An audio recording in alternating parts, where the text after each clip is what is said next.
So here for the second week of the open house, we have 3 new things. We have the Lipizzanas. We have the beautiful new Lipizzana horses over here in the global store. We have some new saddle pads and saddles. And last but not least, we have a dressage race. So I will see you all there.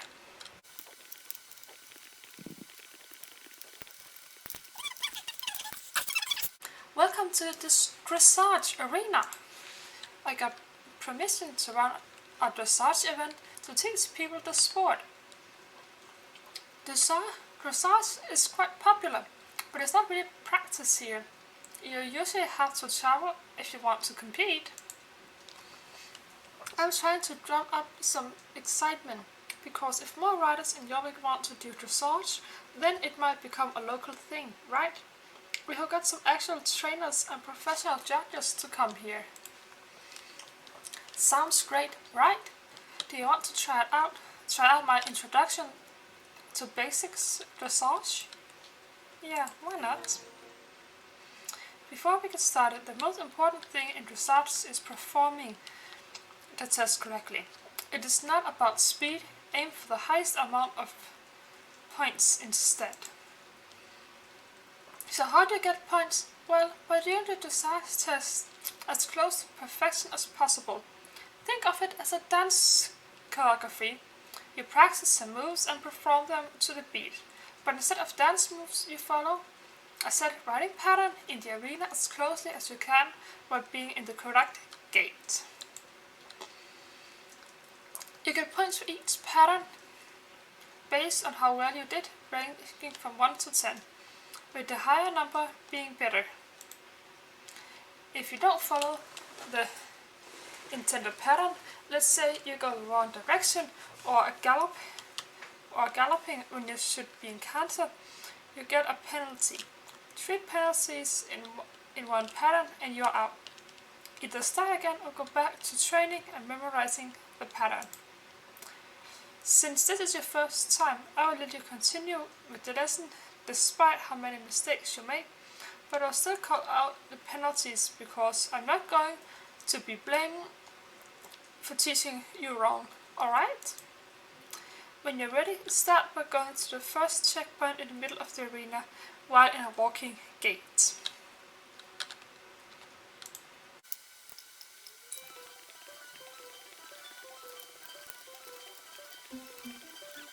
One thing that is super important in every dressage test is that you greet the judge. Show us some proper respect with a bow. Bow. You're doing well so far. Go on to the next short point right ahead.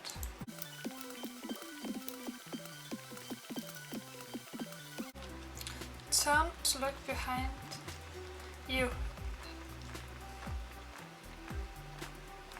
and to your left. Do you see the green checkpoint over there?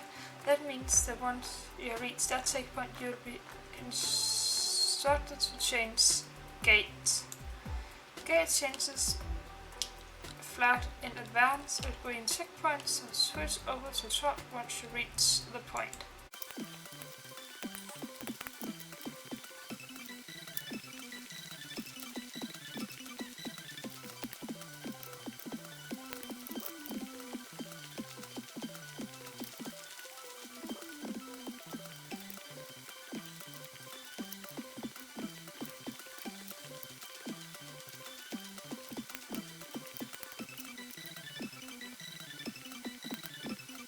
Alright, let's give you an idea of how dressage works. Let's wrap things up.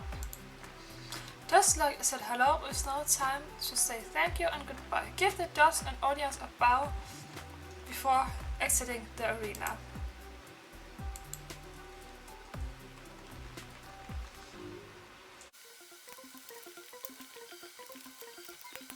So how was it? That was the instruction, but you should now have a glimpse of the basics. Keep in mind that little test is no way close to the real dressage, should it become the next big thing here in your week. There are different types of dressage, and this is one that I'm most familiar with. I'll be hosting dressage training at daily competition until the end of the festival. That's the difference between the two. Part of dressage is memorizing the test. Again, compared to dancing, most isn't freestyle. It's following an established choreography. So dressage training is for practice, while competition is the real deal. It's you going up on stage to shine. You can train as much as you want, and I help you learn the best you can. Then you do the competition where you have to rely more on your memory and instinct. I'll give you a prize if you complete it. It'll be the same test throughout the festival, so don't worry about learning a new one every week. Alright, see you around, I hope.